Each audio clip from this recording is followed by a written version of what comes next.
Hello, good morning. Welcome everyone to this launch of the All Aboard Alliance 2030 strategy. My name is Susanne Justesen. I'm our Human Sustainability Director within a Global Maritime Forum, and very pleased to share today our industry ambitions for improving lives at sea. Let me start by sharing a small story from an officer working at sea. He was working very long days, very long hours, and was incredibly tired and fatigued. They were 17 crew members on board his vessel. They were all incredibly fatigued, so he was worried that something might happen.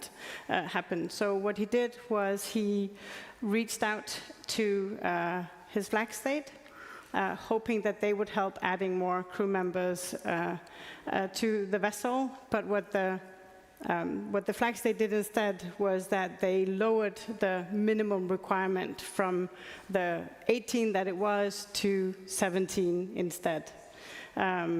So that's just one example of where we often end up, where compliance becomes more important than crew well-being and safety as well.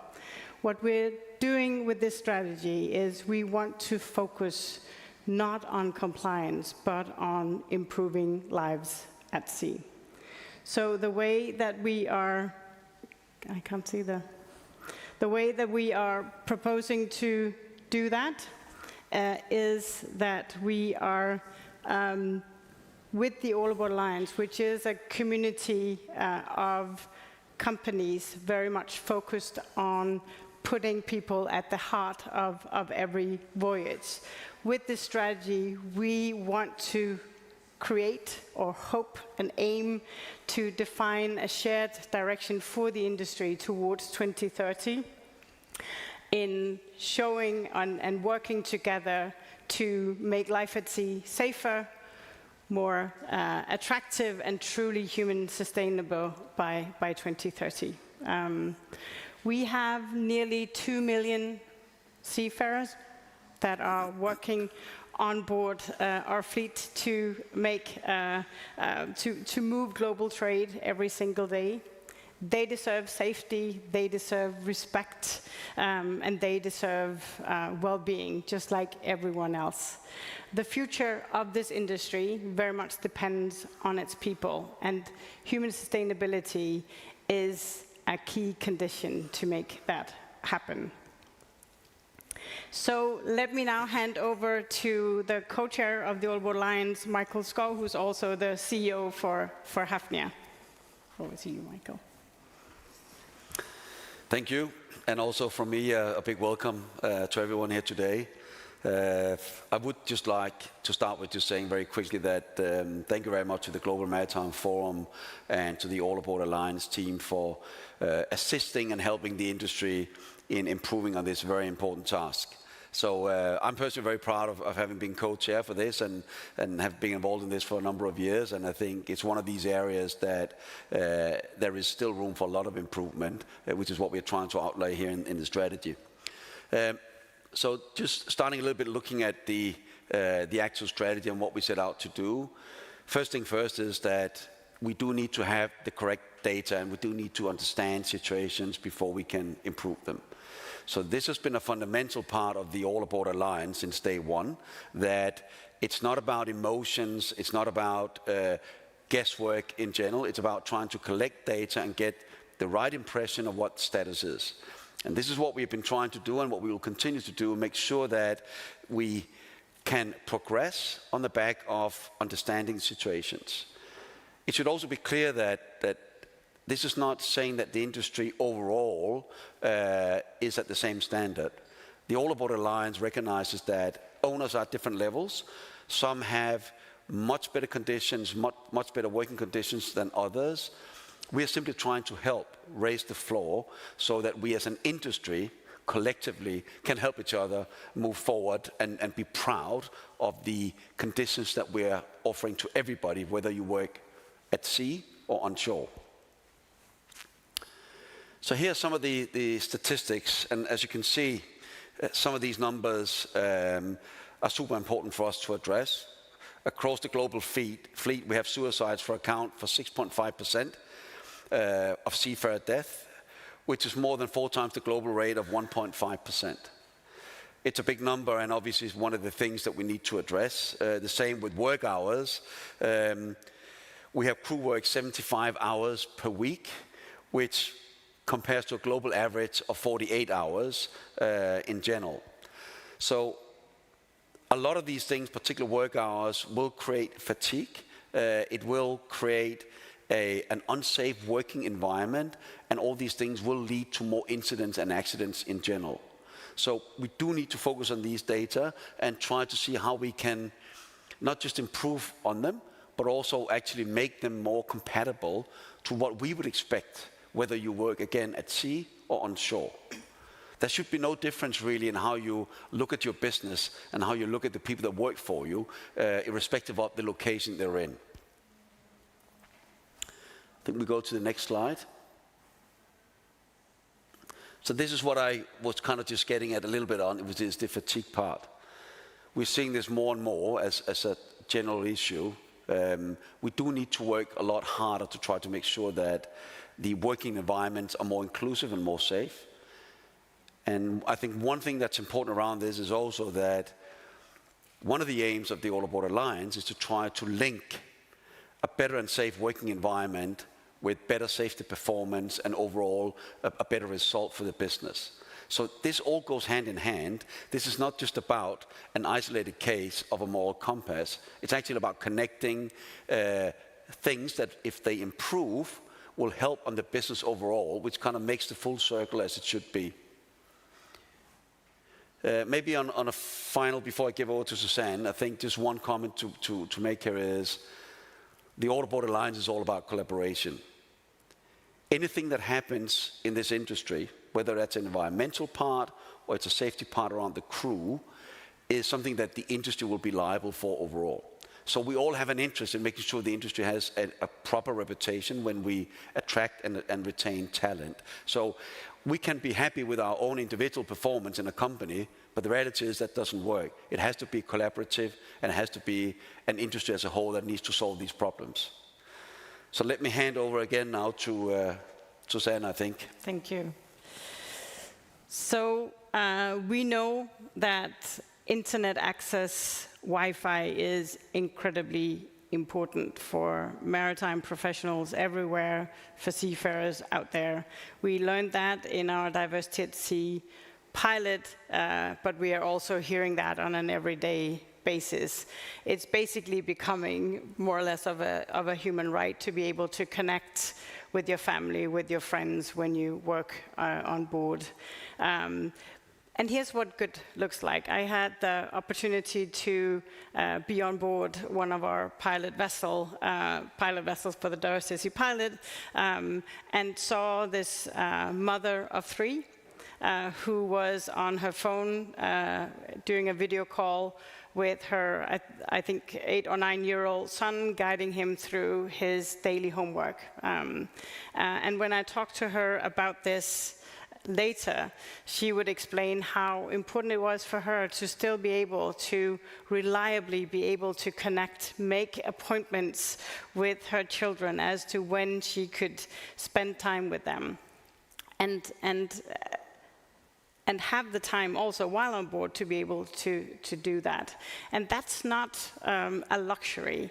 That is what a sustainable work life feels like, that you are able to, as a parent, work at sea and be equally ambitious about your career and your family life. The vision behind the work that we're introducing here today is that we want a thriving maritime industry that inspires the next generation of talent, of maritime professionals who would want to pursue a career at sea. And we want to do that by advancing diversity, advancing inclusion, health, safety, and well-being. We want to put people at the heart of every voyage by 2030. To get there, within the All Aboard Alliance, we've agreed on 4 goals. And together, it is our hope that and ambition that these goals will inspire a shared direction for the industry, not just for the All Aboard Alliance, toward a better and thriving maritime industry. Within each of the 4 strategic goals, we have 10 focus areas that together form a matrix of action where we see the need for collective action. For instance, the safe working goal, the strategic goal for safe working conditions, for instance, we are not focusing on what a lifeboat should look like. We are focusing on 2 things. We are focusing on reducing fatigue, and we are focusing on how to make everyone working at sea feeling safe from abuse and misconduct. And the same for the other goals. We cannot do everything, but these are the things that we want to drive collective action on. And with that, I want to hand over to our other co-chair for the All Aboard Alliance, Meei Wong, who is the CEO for Circle Digital. Over to you. Thank you, Susanne. Good morning, everyone. Thanks for coming and thanks for showing up. You show up here not just for All Aboard Alliance, you also show up here for the seafarers for a better industry. There's a lot of talk about we must and we should treat our seafarers better. At Global Maritime Forum in the last 2 days, I think that has been the main topic here. In fact, we've talked about this for so long, it's as long as 300 years ago. Let me tell you a little bit of a story about this person. How many of you here have heard about this person called Jonas Hanway? No? Okay, that's normal. He is a Brit. He was born in London, lived in London. He was a merchant, traveler, and a philanthropist. The reason he's relevant is because he started the first seafarer charity in the world in the history of shipping in 1756. That was 269 years ago. So I looked him up and I was very intrigued what he was trying to do. So the mission of his charity is to prepare young people to go to sea and look after the welfare of those at sea. Sounds familiar? It's everything we see on this chat. So 269 years later, we are still talking about his mission. We're still dealing about his mission. A lot of people are very disappointed with the announcement from IMO last week. But if Jonas is here in this room today with us, he has waited 269 years, and we're still working on this. So this is a bit crazy, and it's a very, very big problem that we need to solve. Today, there is approximately 700 seafarers charity in the world that is active, supporting our workforce. I was trying to look up how big shipping is as an industry. I couldn't find the answer, but I added all the market cap for all the big shipping companies together. It's about 130 trillion US dollars. For an industry this big, we're outsourcing our welfare of our seafarers to charities. That doesn't sound quite right. If you look at what Susanne explained earlier, everything on this list is nothing extraordinary. If you have a child, if you have a son or a daughter, when they go to work at shore, you would expect them to have most of these things. But these are the goals that we have to work for our seafarers at sea. So what we have asked for is nothing ordinary, nothing extraordinary. These should be things that our seafarers can count on. In my 20 years in shipping, some areas, I've seen very little improvement in seafarers' welfare. In fact, some area has gone the other way around. And yes, we must start treating our seafarers better. This is really the heart of the All Aboard Alliance strategy. This is what we are working towards. And I think with this, we can really drive the change in the industry. So this is the KPIs of what we are trying to do. We are committed to 3 things. First, we will track progress. We'll track progress of each of the 4 goals you saw earlier, each year, starting from next year. And then we will define what good, what bad, and what good, what better, and what best looks like for each of the goals, and to be verified by a third party.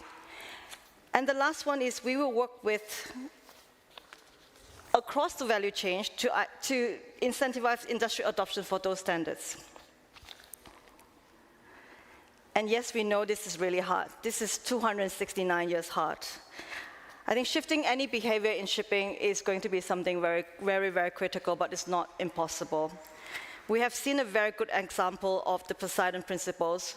Through the Poseidon Principles, through the incentive, we are able to see behavior change in decarbonizations. So we're hoping to take this commitment, we're hoping to have the same commitment, same accountability for human sustainability as well.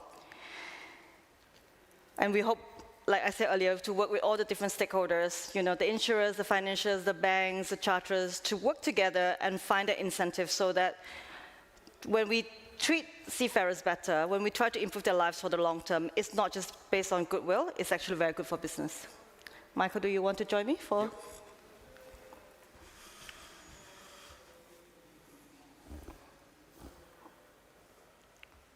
Thank you. So, just in summary of what we've just gone through, this is about a collective action. This is not something that we as individual companies can do ourselves. Yeah, the framework is ready. I mean, we have seen that earlier, and the need is very urgent. We are long overdue to do something about this. So we need to get on with it. Exactly. So by 2030, we hope that people will be at the heart of every voyage that we have in our industry. Thank you. Thank you.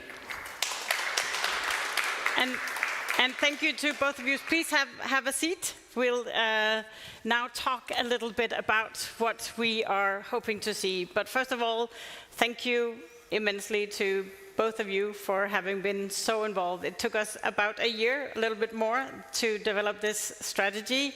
And thank you to all the members of the All Aboard Alliance, our strategy group, our drafting group, for being involved in this work. But now we need to put this into sort of how are we going to do this? But before digging into that, let me start by asking you, Mikael, what are you hoping to see happen in the next year or so with this All Aboard Alliance work? Well, I mean, I certainly hope that what we have already started, that we will continue to see data that will support some of the initiatives that we're putting forward, and also will show us some progress.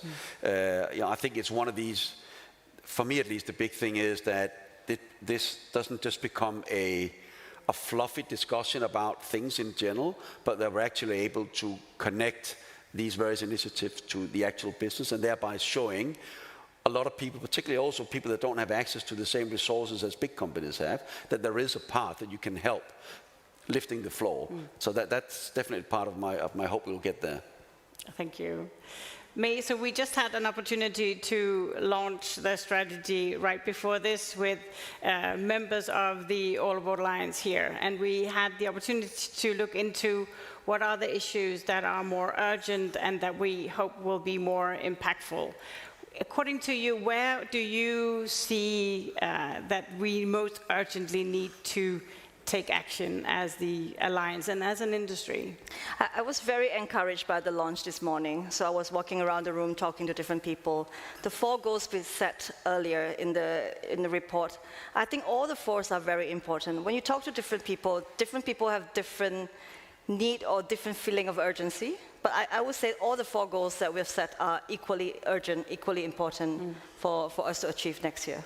So no help in prioritization. We have to do them all. We just have to do them all. We're already very late, so yes. We should do them all quickly. Good point. So with this, I think it's time to maybe ask for if there are any questions from anyone.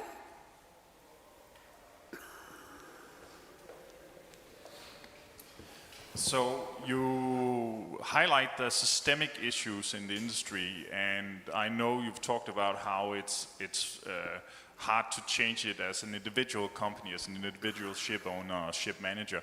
What are the systemic issues that prevent you from creating better conditions for the seafarers, and what needs to change, like on a contractual level or on a business fundamental level?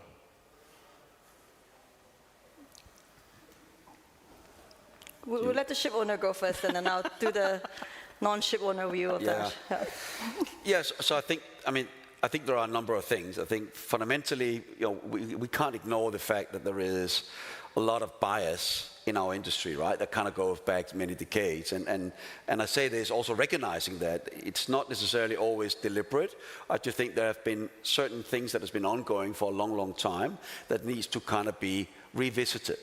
And I think a lot of that one of them, for instance, I think has to do with leadership. You know, the amount of capital that's being invested in leadership education onshore should equally be invested in leadership, I think, at sea, because at the end of the day, it's also about how you manage certain groups of people, right? There are kind of on a final note, there are a lot of things where we would not tolerate that, and it would not be tolerated in an office that is being tolerated at sea, just to take it simplistic. So I think there is, one of the things is a recognition of bias and a leadership task that has to be invested in more. If I just add on to that, I think it's also lack of awareness. Like Michael said, we, as an industry, we've been doing things the same way for very, very long. And there are owners who outsource their technical management, their manning to a third-party ship manager. So they may not necessarily know what is happening. So it's also lack of awareness and also just very used to the way that the industry has been operating. I think by having a lot more transparency, a lot more data point that we're sharing, a lot more shared experience, that would really give the industry a better standard sort of reference point for shipping to do better than that. Yeah.